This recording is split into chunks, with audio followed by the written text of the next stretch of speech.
अमरावतीमध्ये नवनीत राणा कमळावर लढणार तर युवा स्वाभिमान पक्षाचा राजीनामा देताना अश्रू अनावर।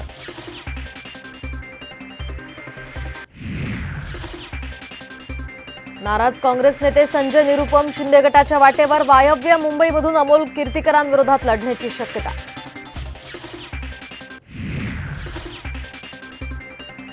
नाशिकमधून छगन भुजबळांना उमेदवारी जवळपास निश्चित, सूत्रांची माहिती। तर लोकसभा निवडणूक लढवण्याची कार्यकर्त्यांची मागणी, भुजबळांचं सूचक विधान।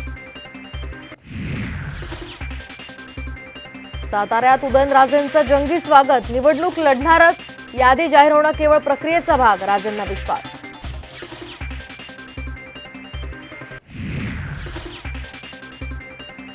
शरद पवारांचा निरोप घेऊन अमोल कोल्हेंनी घेतली धैर्यशील मोहितेंची भेट, तर तुतारी हातात घेण्याचा निर्णय झालेला आहे, जयसिंग मोहितेंची माहिती।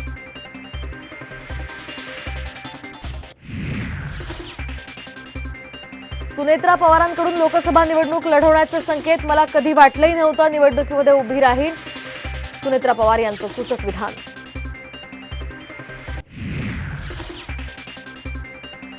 ठाकरे गटाच्या लोकसभा उमेदवार यादीवरून काँग्रेस नाराज, तर आघाडी धर्माला गालबोट, ठाकरेंनी पुनर्विचार करावा, विजय वडेट्टीवारांचं वक्तव्य। महाविकास आघाडीमधून अनेक जण बाहेर पडतील, महाविकास आघाडीच्या जागा वाटपाच्या तिढ्यावरून फडणवीसांचा दावा।